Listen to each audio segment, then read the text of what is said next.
요한일서 1장 9절에서 10절까지 말씀입니다.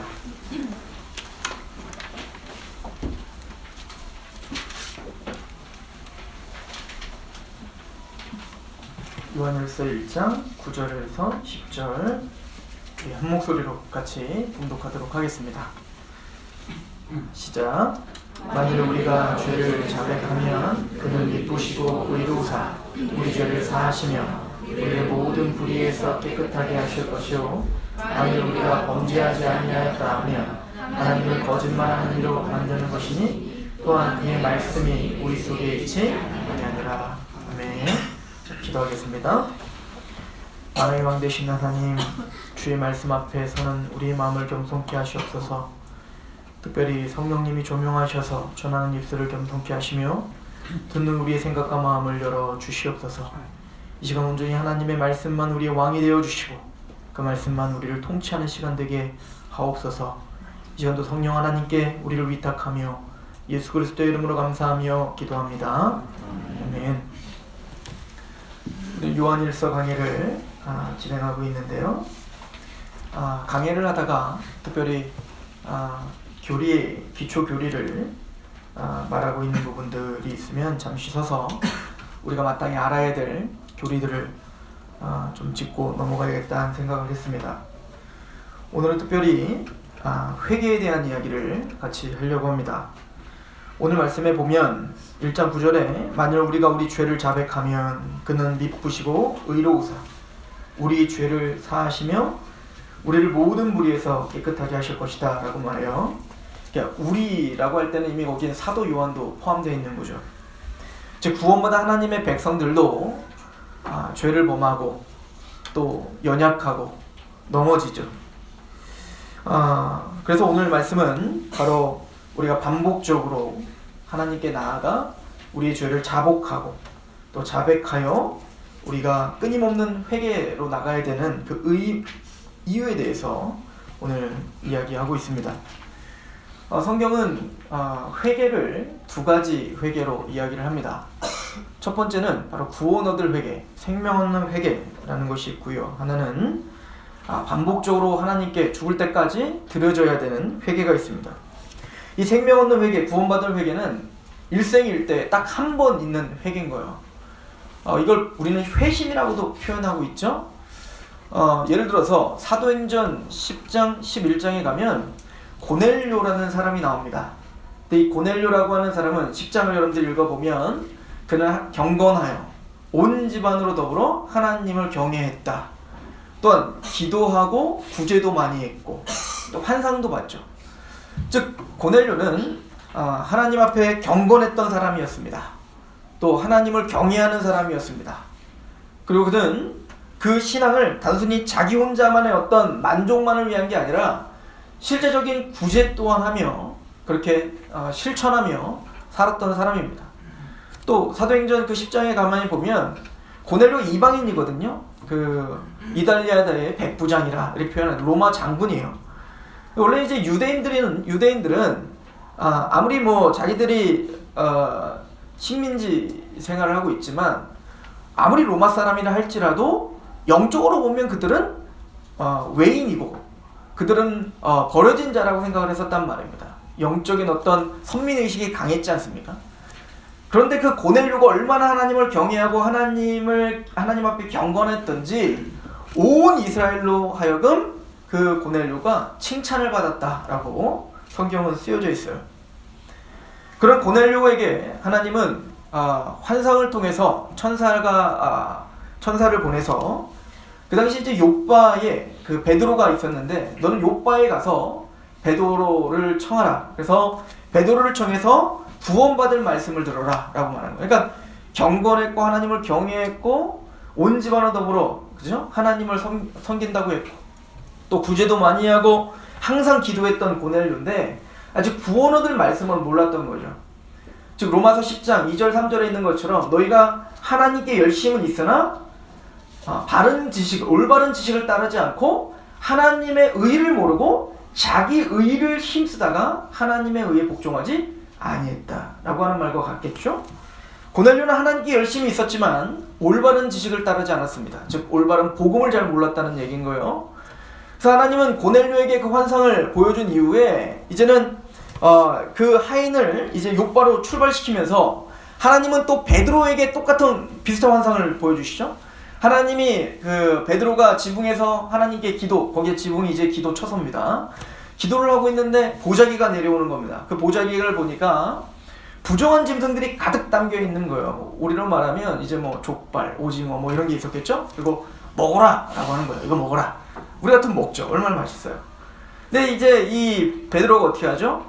부정한 것을 내가 어찌 먹겠습니까? 하나님, 난 그렇게 먹어본 적이 없습니다. 하나님이 부정하다는 것을 먹어본 적도 없습니다. 하나님 말씀하십니다. 야, 정하다 부정하다 누가 정했니? 내가 정한 거 아니겠냐? 근데 내가 먹으라고 했는데 왜 안 먹냐? 근데 이걸 3번이나 부인하죠. 근데 나중에는 싹 걷어가세요. 근데 그렇게 환상에서 딱 깨고 나니까 갑자기 이제 고넬료가 보냈던 하인이 딱 도착한 겁니다.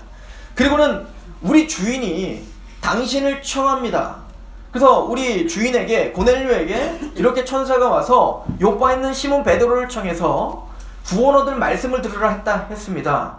이때 베드로가 깨달은 겁니다. 아, 이 환상의 내용이 뭔지 알겠구나. 이제는 정하다 부정하다라고 하는 개념이 없어졌구나.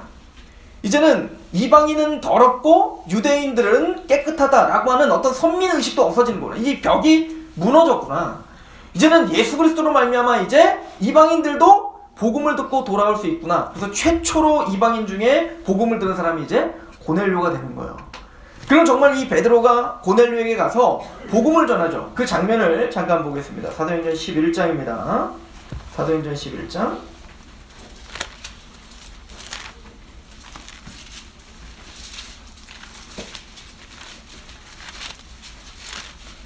14절부터 볼까요? 사도행전 11장 14절입니다. 사도 베드로는 고넬료의 집에 가서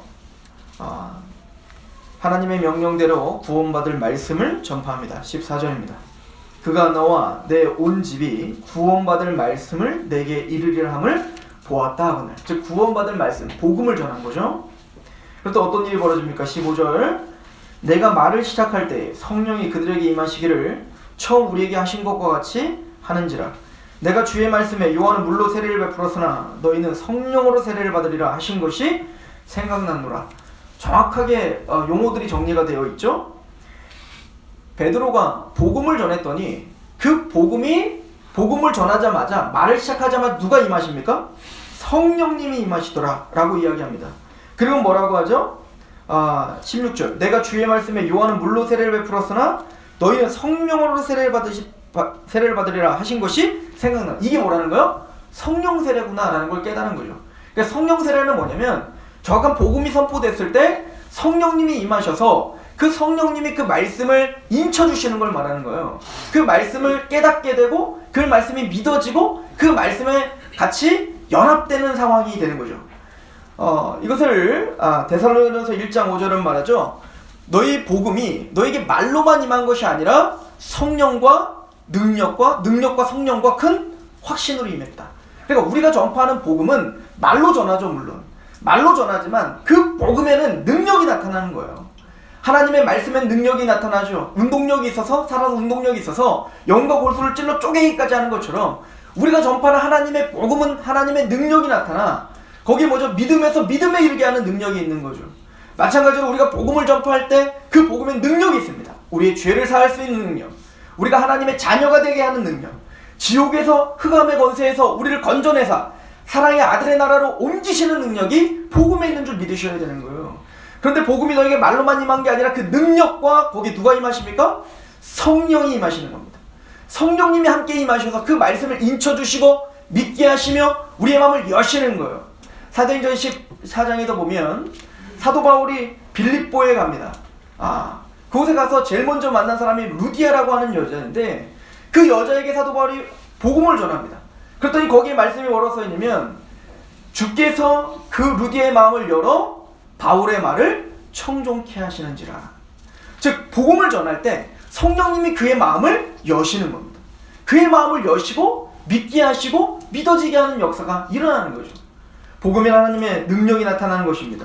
즉 복음은 말로만 임하는 것이 아니라 능력과 성령과 큰 확신이 생기는 거예요. 성령님이 임하시면, 복음을 듣고 성령님이 임하시면 확신이 생기는 거예요. 예수님의 십자가와 그 부활이 바로 나의 죽음과 나의 다시 태어남, 거듭남을 확신케 하는 은혜가 바로 성령 세례구나 라고 사도 바울은 이야기하고 있는 거죠. 이 베드로가 말을 하죠. 사도 세례 요한은 물로 세례를 줬지만 몇 날이 못해 주님께서는 성령으로 세례를 주시라 한 말이 생각났노라 하는 거예요. 여러분들, 물 세례가 뭐죠? 침례잖아요. 원래 완전히 물속에 들어갔다가 나오는 걸 말하는 거죠. 그런데 이 물세례는 우리를 구원시켜 줄 수 있는 능력이 전혀 없어요. 이 물세례는 성령 세례의 모형인 거죠. 성령 세례의 표현이란 말입니다. 즉 우리가 물속에 완전히 들어감으로 뭐죠? 우리는 예수님의 십자가에서 나는 죄에서 죽었습니다를 고백하는 거예요. 또 물속에 들어갔다가 나올 때 우리 뭐 하는 거죠? 예수님의 부활과 연합하여 나는 새로운 피조물로, 나는 완전히 새로운 자로 거듭났습니다. 이제는 주를 향해서, 하나님을 향해서 살아난 자가 됐습니다. 이게 바로 물세례의 의미란 말입니다. 그럼 성령 세례는 뭐죠? 성령님께서 바로 그 십자가 부활에 연합시키는 역사인 거예요. 즉 복음이 들려졌을 때, 십자가와 부활인 그 복음이 들려졌을 때 성령님이 거기에 연합케 하여 우리가 그 십자가와 부활에 연합된, 그래서 성령 세례를 받는 역사가 일어나게 되는 것이죠. 즉 이 베드로를 통해서 고넬료 온 집은 복음을 듣고 성령이 임하셔서 믿음이 생긴 것입니다. 이것을 이렇게 표현합니다. 사도행전 11장 17절. 그런즉 하나님이 우리가 주 예수 그리스도를 믿을 때에, 그래서 이렇게 말하죠. 하나님이 우리가 주 예수 그리스도를 어떨 때? 믿을 때에 주신 것과 같은 선물을 그들에게도 주셨으니 내가 누구이기에 하나님을 능히 맡겠느냐 하더라. 우리 18절 같이 읽어봅니다. 시작. 그들이 이 말을 듣고 잠잠하여 하나님께 영광을 돌려 이르되 그러면 하나님께서 이방인에게도 생명 얻는 회개를 주셨도다 하니라. 생명 얻는 회개는 바로 이건 거예요.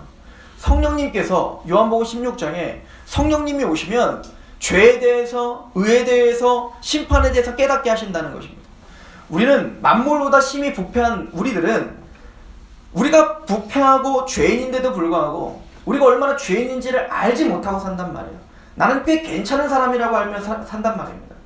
성령님이 임하셔야 우리는 예수님의 십자가가 필요한 죄인입니다 라는 걸 고백할 수밖에 없게 돼요. 즉 성령님이 제일 먼저 우리에게 하시는 역할은 하나님의 거룩한 율법의 잣대로 우리가 얼마나 죄인인가를 고백하게 하는 것입니다. 우리가 인간적으로 볼 때에는 남들보다 뭐 이렇게 잘못 살지 않은 것 같고 남들에게 폐를 끼치며 살지 않은 것 같은데 성령님이 임하시면 우리가 하나님 앞에 섰을 때 얼마나 큰 죄인인가를 알게 하시는 은혜가 바로 성령님이 하시는 역할인 거죠. 그래서 죄에 대함은 바로 나를 믿지 않는 것, 이렇게 이야기하죠. 예수님을 믿지 않는 것이 얼마나 큰 죄이며 용서받지 못할 죄인 것을 알게 하시는 것이 바로 성령님이다 라고 이야기하고 있는 것입니다.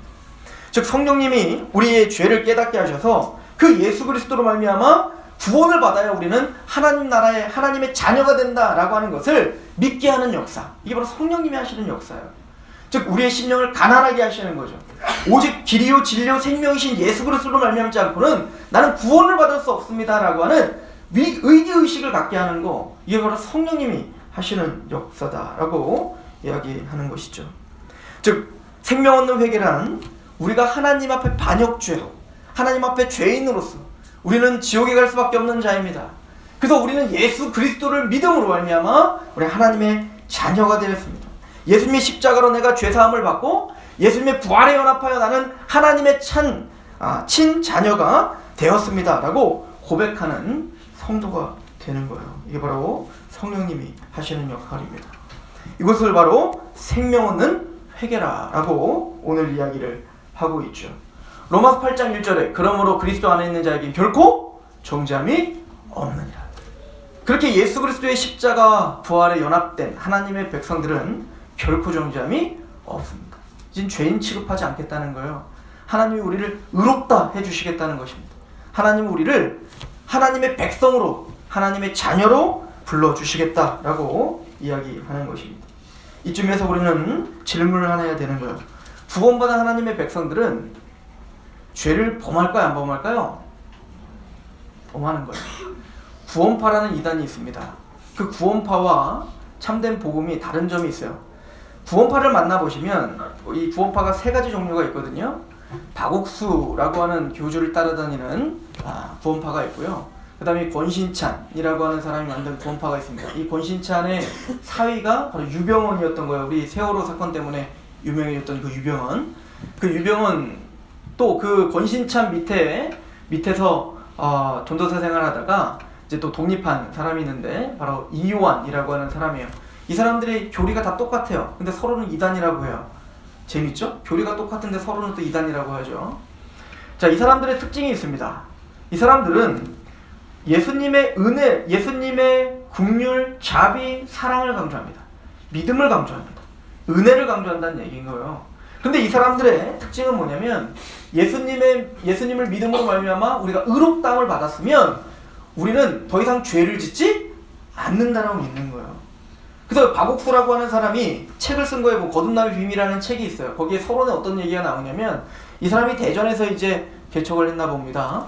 대전에서 한박교회라는 큰 교회를 이제 이렇게 개척하고 할 때에 그 옆에 조그만 장로교회가 하나 있었나 봅니다. 근데 장로교회에 봤더니 새벽마다 맨날 뭐 이렇게 잘못했다, 하나님 앞에 죄송합니다, 회개기도하고 막 하는 겁니다. 그걸 보면서 이 박옥수가 비아냥거리는 거예요. 얼마나 죄가 많으면 그렇게 맨날 그렇게 뭘 잘못해갖고 맨날 그렇게 회개를 하냐 이거죠. 즉 그들은 죄의 삭은 사망이고 회개를 한다는 건 뭐가 있는 거고 죄가 있는 거고 죄의 삭은 뭐고 사망이고, 그러니까 그 사람 구원 받은 거예요, 못 받은 거예요? 못 받은 거다라고 이야기를 하는 거죠. 제가 박옥수 집회를 몇 번 찾아갔었습니다. 왜냐면은 그 구원파에 대해서 더 알으려고 이제 박옥수 집회를 한 3번 정도를 가게 됐는데, 그 구원파 집회를 갔을 때 한 분이 저랑 이제 만나서, 거기는 이제 큰 이제 대형 홀에서 이렇게 집회를 한 다음에 다 끝나면 정장 입은 사람들이 갑자기 확 어디서 나타나요. 그 새로운 사람들을 다 잡아요. 앞에서 한 명씩 다 잡아서 구원 상담을 해요. 좋은 시스템이에요. 우리도 이렇게 집회를 한 다음에 여러분들이 싹 모여가지고 이렇게 구원 상담도 하고 해야 되는 겁니다. 그런 실력자들이 돼야 돼요. 자, 아무튼 근데 그분이랑 같이 이야기를 하면서 저한테 물어본 게 있었어요. 당신은 구원의 확신이 있으십니까? 죄사함 받으셨습니까? 예, 전 죄사함 받았습니다. 근데 이제 이 사람이 그렇게 저에게 물어볼 때 저는 좀 고민이 생겼어요. 내가 제대로 대답을 할까? 아니면 구원을 못 받은 것처럼 대답을 할까? 근데 구원을 못 받은 것처럼 대답을 하면 이 사람들은 얘기한 게 뻔하잖아요. 그래서 한번 제대로 대답하자라는 생각을 했습니다. 이사야 44장 22절에 우리의 허물을 빽빽한 구름에 사라진같이 우리의 죄를 안개에 사라진같이 도말했다는 말씀이 믿어집니다. 그럼 제가 알고 있었던 성경 구절들을 다 이야기했어요. 나는 그 말씀 때문에 내가 죄사함 받았다는 것을 확신합니다. 죄가 없으신 이가 나를 대신하여 죄를 삼으신 것은 우리로 하여금 하나님의 의가 있게 하려 하심이라. 즉 예수님의 십자가로 내 죄가 사해지고 예수님이 다 이뤘다신 그 하나님의 의가 내 것이 된 것을 믿음으로 나는 의인됐다고 믿습니다 라고 이야기를 했어요. 그랬더니 그 사람이 저에게 이야기를 합니다. 형제, 머리로 하는 것과 가슴으로 하는 것은 달라요. 그러니까 안 믿어줘요. 우리가 아무리 정확한 신앙 고백을 하더라도 그 사람들은 자기들에게 성경 공부를 하지 않으면 그 구원은 잘못됐다라고 이야기를 한단 말입니다. 근데 그 사람이 저에게 이렇게 질문합니다. 형제, 의인입니까? 죄인입니까? 의인입니다 라고 이야기를 했습니다. 여러분들 의인이신 거예요. 여러분들은 의인이십니다. 의인입니다. 그래요? 그러면 사과나무엔 뭐가 열리죠? 사과가 열리죠. 배의 나무엔 뭐가 열립니까? 배가 열립니다. 그럼 의의 나무엔 뭐가 열려야 되죠? 의가 열립니다. 그럼 죄의 나무엔 뭐가 열리죠? 죄가 열립니다. 대답을 했어요. 그럼 형제는 죄를 져요, 안 져요? 집니다. 죄를 진다는 건 난 무슨 나무라는 거예요? 죄의 나무라는 거예요. 죄의 삭은 뭐고? 사망이고. 저는 구원 받았어요, 못 받았어요? 못 받았고요.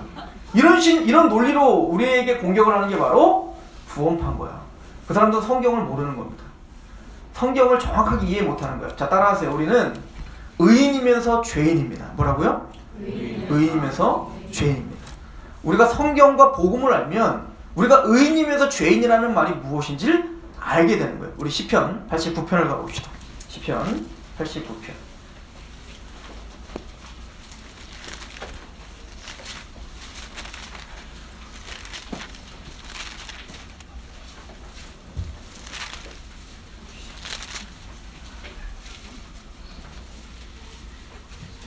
언약의 백성 그 다윗의 언약 가운데 있는 그 언약의 백성에 대한 이야기를 하고 있습니다. 시편 89편 30절을 보시면 이렇게 이야기를 합니다. 같이 한번 읽어볼까요? 시편 89편 30절 시작. 만일 그의 자손이 내 법을 버리며 내 규례대로 행하지 아니하며 내 율례를 깨뜨리며 내 계명을 지키지 아니하면, 자 보세요. 만일 그 자손이, 이 자손은 언약의 자손을 가리키는 거예요. 우리가 말하는 성도를 가리키는 겁니다. 하나님의 언약의 자손들이 내 법을 버리며 내 규례를 행하지 아니하며 내 율례를 깨뜨리며 내 계명을 지키지 아니하면, 즉 하나님의 백성들도 하나님의 계명을 지키지 않고 규례를 지키지 않을 수 있어요. 우린 그걸 뭐라고 하죠? 죄라고 하는 것입니다. 자, 그러면 구원받은 하나님의 백성들이 죄를 범하면 하나님은 그 죄를 죄로 보실까요, 안 보실까요? 이게 우리에게 중요한 질문인 거예요. 여러분들, 세월호 사건이 일어났을 때 그 선장 죄책감의 표정이 있던가요? 없죠. 왜 그러죠? 구원받아서 그렇게 배웠기 때문에 그런 거예요. 구원받은 하나님의 백성들, 의인들은 죄를 범해도 그걸 죄로 보시지 않는다라고 그들은 가르치고 있습니다. 이것은 성경이 가르쳐주는 게 아니에요. 구원받은 하나님의 백성들도 하나님의 율례를 지키지 않고 규례를 지키지 않는 죄를 범할 수 있습니다. 근데 성경은 내 율례를 깨트리면 내 계명을 지키지 아니하면 이라고 이야기하는 것은 하나님 앞에 구원받은 하나님의 의인들이 죄를 범하게 되면 어떻게 된다고 말하죠? 우리 32절 시작. 내가 회초리로 그들의 죄를 다스리며 채찍으로 그들의 죄악을, 하나님은 하나님의 백성들이 죄를 범하면 채찍으로 징계하시겠다라고 분명히 이야기하고 있는 거예요.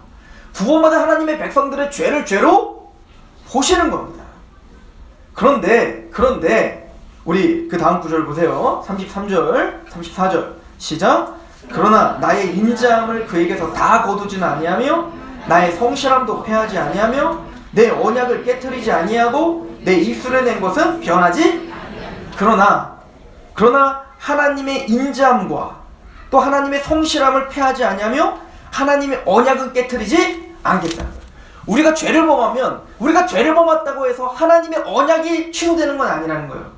하나님이 우리에게 허락하신 그 영생에 대한, 구원에 대한 약속은 여전히 유효합니다. 그것은 깨트려지지 않는 거예요. 그러므로 그리스도 하는 죄는 결코 정죄함이 없는 것입니다. 그럼에도 불구하고 하나님은 하나님의 백성들이 죄를 범하면 채찍으로 징계하시겠다라고 이야기를 하는 거죠. 왜 하나님은 구원받은 백성들의 죄를 징계하실까요? 저는 이렇게 생각해요. 성경은 그렇게 이야기를 합니다. 구원받은 하나님의 백성들의 죄를 하나님은 더 크게 보실 것입니다. 당연한 거예요. 여러분들이 슈퍼에 갔습니다. 슈퍼에 갔더니 전혀 처음 보는 아이가 뭘 훔치는 걸 봤어요. 그럼 어떻게 하실래요? 갖다 때리실 거예요? 아니죠. 주인한테 일르면 되고, 야 이놈아 너 왜 그러냐? 라고 야단치면 되는 거예요. 아니면 경찰에 신고하면 되고요. 그러나 내 자녀가 뭘 훔치는 걸 봤어요. 그럼 어떻게 하시겠습니까? 때려야죠. 엄하게 꾸짖어야죠. 그 버릇이 고쳐질 때까지 때려야 되는 거 아니겠어요? 하나님은 하나님의 백성이 아닌 자들이 범죄하고 죄를 범하는 것은 냅두십니다. 그냥 지옥에 가면 되니까요. 그러나 하나님의 백성들은 하나님의 친자녀가 됐기 때문에 반드시 징계하실 수밖에 없습니다. 그래서 구원받은 하나님의 백성들은 내 마음대로 되지를 않는 거예요. 그게 맞는 겁니다. 구원받은 하나님의 백성들이 자기 마음대로 했는데 자기가 기도하는 것마다 다 들어준다면 그건 하나님이 사랑하시는 게 아닌 거예요. 하나님은 하나님의 백성들이 더 올곧게 자랄 수 있도록 하나님은 징계하시기로 결정하셨습니다. 히브리서 12장을 가보십시오. 그래서 이렇게 이야기를 하죠. 히브리서 12장. 하나님의 구원받은 백성들에게 이렇게 이야기합니다.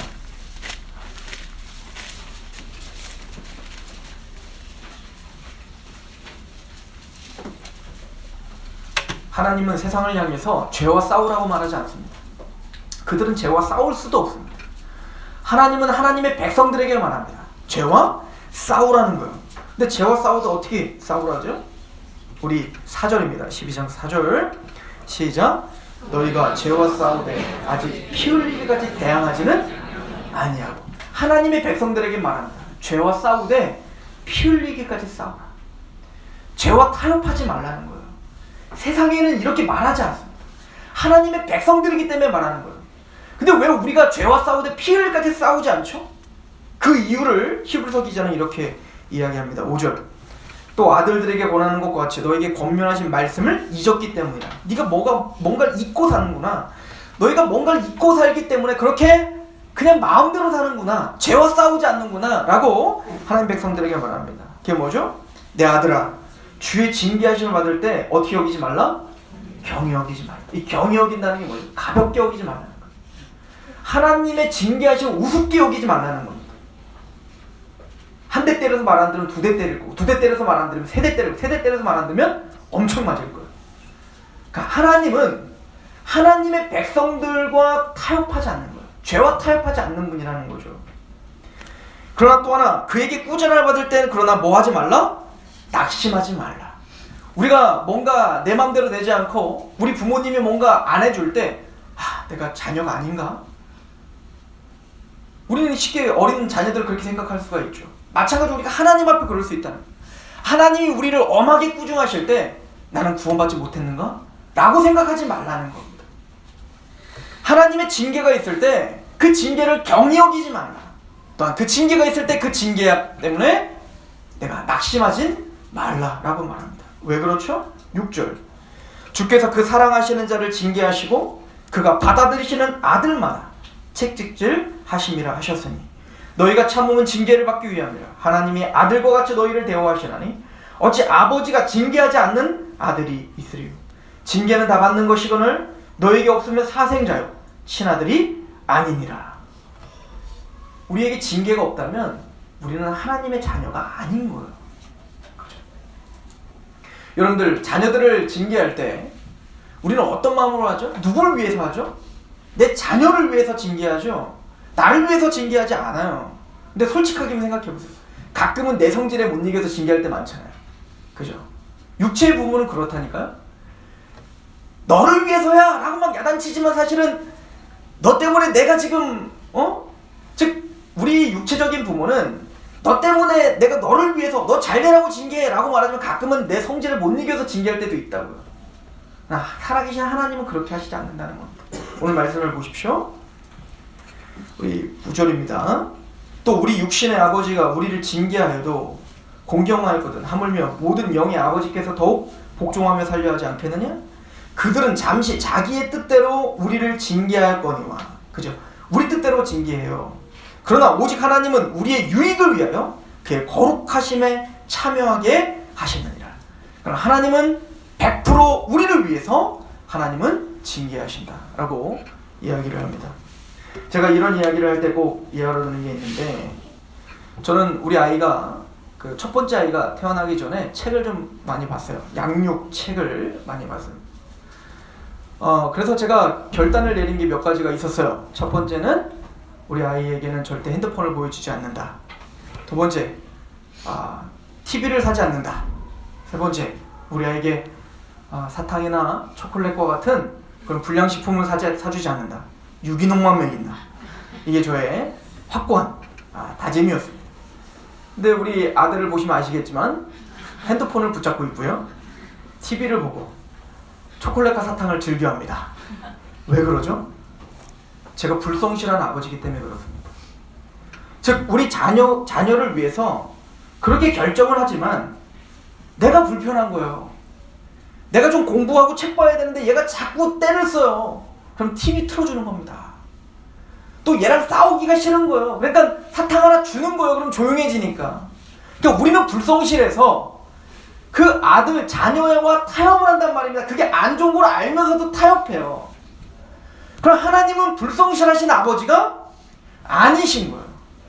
하나님은 성실하십니다. 그래서 시편 119편에 보면 하나님께서 성실하셔서 우리를 괴롭게 하시나이다 라고 말합니다. 이게 무슨 얘기죠? 하나님은 성실하신 아버지시라 우리의 죄와 타협하지 않으시는 분이기 때문에 우리가 그래서 괴로운 거예요. 그냥 좀 사탕도 먹고 그냥 초콜릿도 먹게 하시면 좋은데 아버지는 그렇게 하시지 않는 겁니다. 끝까지 내 버릇이 고쳐질 때까지 우리 아버지는 우리와 타협하지 않는 것입니다. 우리는 바로 하나님의 자녀이기 때문에 구원받은 하나님의 백성들은 더 크게 징계를 할 수가 있어요. 여러분들 야곱이 아주 대표적인데요. 야곱의 인생을 한번 보시겠어요? 야곱은 야복강가 사건과 그 이전과 그 이후가 완전히 달라요. 야복강가 사건은 야곱이 거듭남, 즉 중생을 체험한 걸로 우리는 많이 이야기를 합니다. 야복강가 사건에서 자기가 모았던 모든 것들, 자신이 모았던 모든 사람들, 자녀들, 모든 재산들을 에서가 자기를 죽이려고 할 때 겁이 나가지고 어떻게 했죠? 모든 걸 다 보내잖아요. 그런데도 불구하고 두려움이 가셔지질 않는 거예요. 그러니까 궁극적인 그 두려움을 인간이 야곱이 평생을 거쳐서 만드는 모든 재산과 사람과 그 어떤 것으로도 해결할 수 없다는 걸 이야기하는 거예요. 그런데 홀로 남았을 때 하나님께서 그와 씨름을 하시잖아요. 그리고는 하나님이 아니시면, 하나님 복을 주지 않으면 내가 당신을 놓지 않겠습니다 라고 하는 그 믿음, 그죠? 즉 거듭난 거예요. 그래서 야곱이라는 이름이 이제 뭘로 바뀌죠?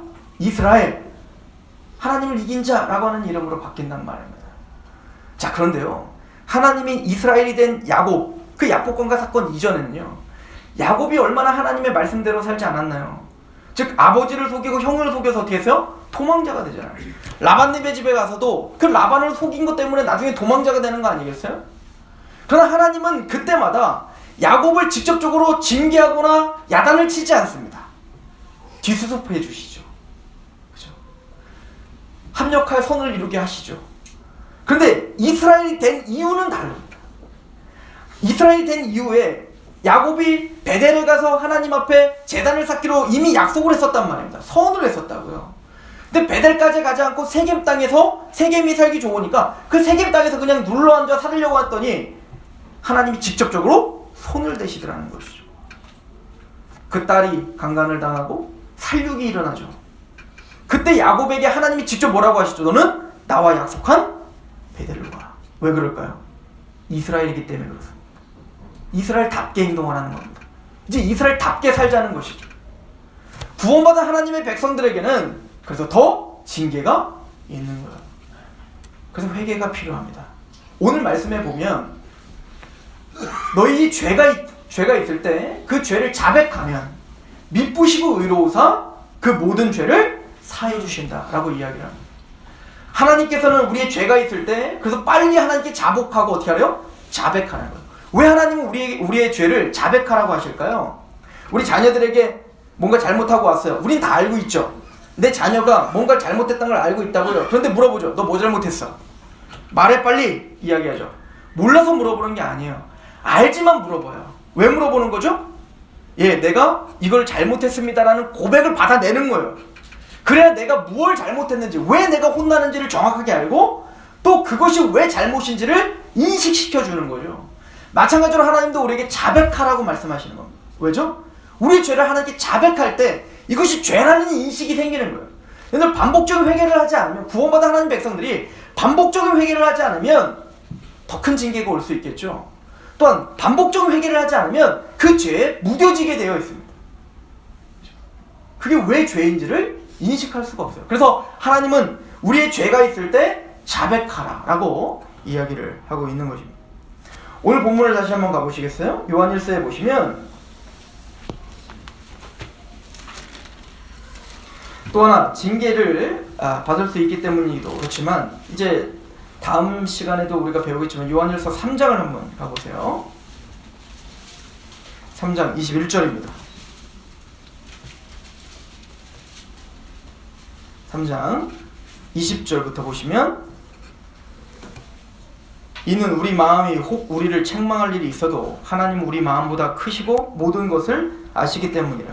사랑하는 자들아, 만일 우리 마음이 우리를 책망할 것이 없으면 하나님 앞에서 담대함을 얻고 무엇인지 구하는 바를 그에게서 받나니 이는 우리가 그의 계명을 지키고 그 앞에서 기뻐하시는 것을 행함이라. 우리가 근데 반복적인 또 회개를 하지 않으면 기도응답이 없을 수 있습니다.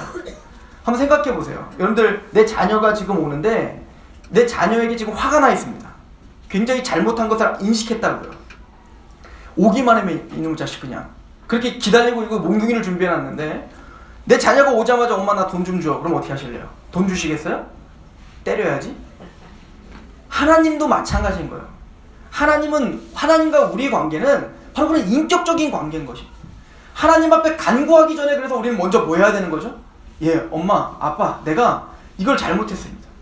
용서해 주십시오 라고 먼저 관계를 회복해야 되는 거예요.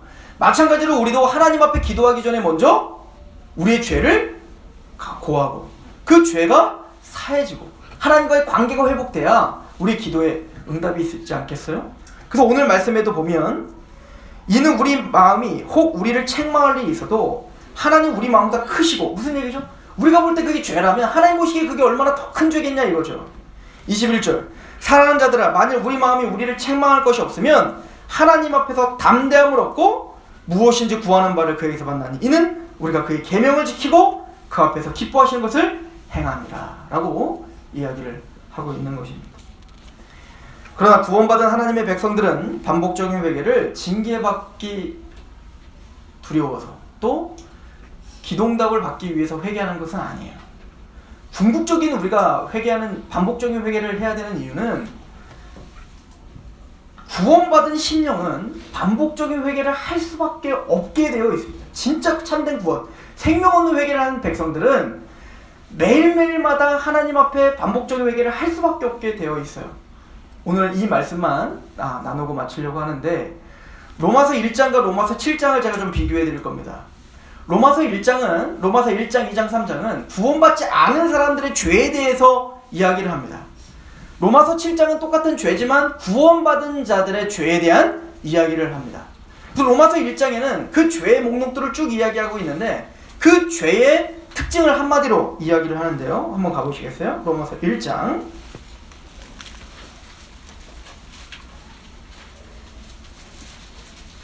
1장 28절입니다. 물론 다 읽으시면 좋겠지만 이 구원받지 않은 사람들의 죄에 대한 그 죄성에 대해서 이렇게 정리를 해요. 로마서 1장 28절 같이 봉독합니다. 시작. 또한 그들이 마음에 하나님 두기를 싫어하며 하나님께서 그들을 그 상실한 마음대로 내버려 두사 합당치 못한 일을. 생명 없는 회개를 하지 않는 사람들의 특징은 마음에 하나님 두기를 싫어합니다. 즉 죄를 범해도 그거에 대한 죄책감이 없어요. 죄를 범해도 그거에 대한 통회함이 없다고요. 그러므로 구원파가 이단인 것은 그 사람들은 구원받지 못한 겁니다. 아무리 죄를 범해도 그 죄에 대한 인식이 없잖아요. 그죠? 그건 잘못된 거야. 그러면 하나님의 백성들 똑같은 죄를 범하더라도 생명 없는 회개를 하여 하나님 앞에 참된 구원을 받은 사람들은 그 죄에 대한 태도가 다릅니다. 어떻게 다를까요? 우리 로마서 7장을 가보세요.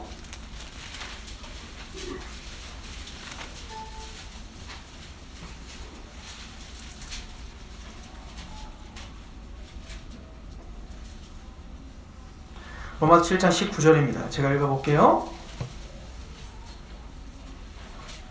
내가 원하는 바 선은 행하지 아니하고 도리어 원하지 아니하는 바 악을 행하는도다. 만일 내가 원하지 아니하는 그것을 하면 이를 행하는 자는 내가 아니요 내 속에 거하는 죄니라.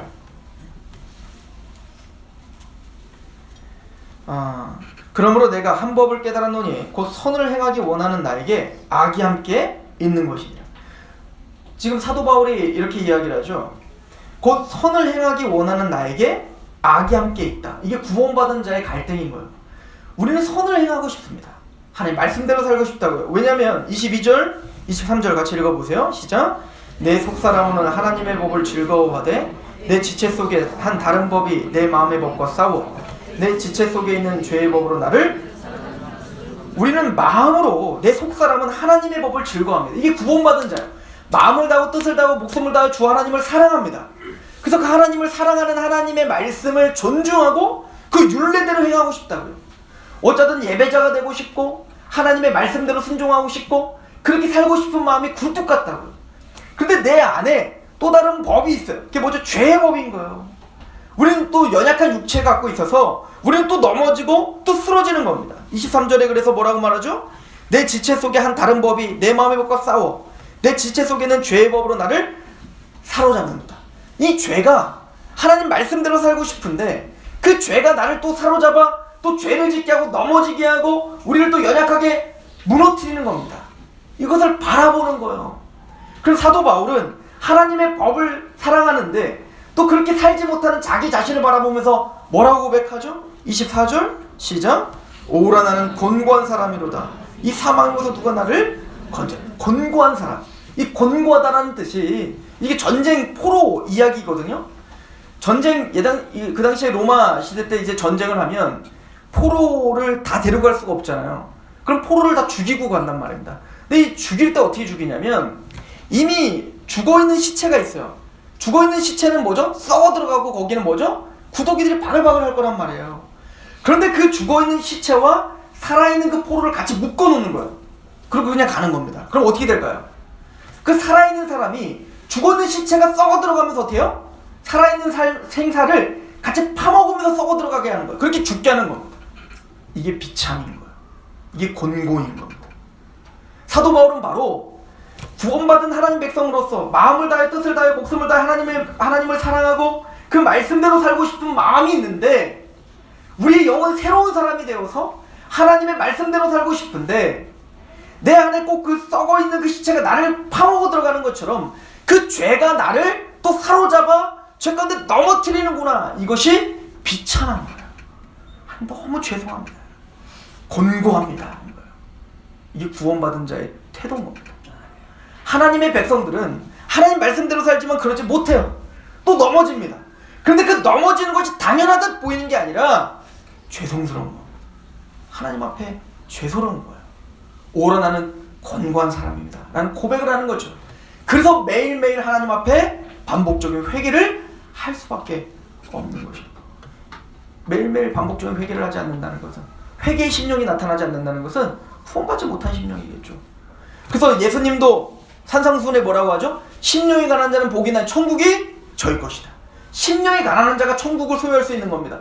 나의 어떤 열심과 나의 어떤 율법적인 행함 그 어떤 것으로 구원받을 수 없습니다. 오직 예수 그리스도로 말미암아 나는 구원받을 수 있습니다라는 심령이 가난함. 이것이 우리가 천국을 소유할 수 있는 마음이죠. 그 심령이 가난한 자, 천국을 소유한 자, 그 다음이 뭐요? 애통하는 자는 복이 있나니 그가 위로를 받는 거예요. 그래서 심령이 가난한 자는 애통할 수밖에 없는 겁니다. 하나님 앞에 그 죄를 고백하고 자백할 수밖에 없게 되더라 라고 이야기하는 것입니다. 우리는 하나님의 자녀들입니다. 하나님의 자녀로 우리를 대우하셔서 때로 우리를 징계할 때도 있습니다. 그러나 그 징계를 받을 때 하나님의 그 징계하심을 경히 여기지 마십시오. 그렇다고 해서 낙심하시도 마십시오. 하나님 앞에 자복하고 하나님 앞에 회개하며 매일매일 애통하는 심령으로 그렇게 하나님 앞에 나아갈 때 우리는 우리에게 행하신 그 은혜가 무엇인지를 더 크게 알게 되실 겁니다. 오늘 요한일서 본문을 읽고 마치도록 하겠는데요.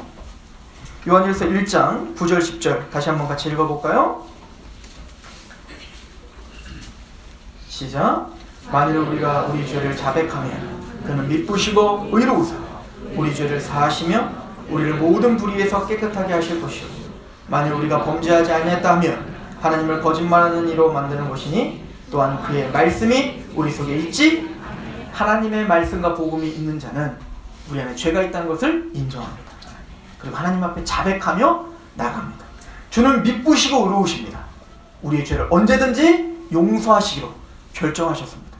하나님께 자백하며 애통하며 그렇게 하나님께 회개하며 나가시는 저는 되기를 축원합니다. 기도하겠습니다. 하나님 아버지, 구원받은 하나님 백성들이 왜 하나님 앞에 애통하며 회개해야 되는 줄을 배웠습니다.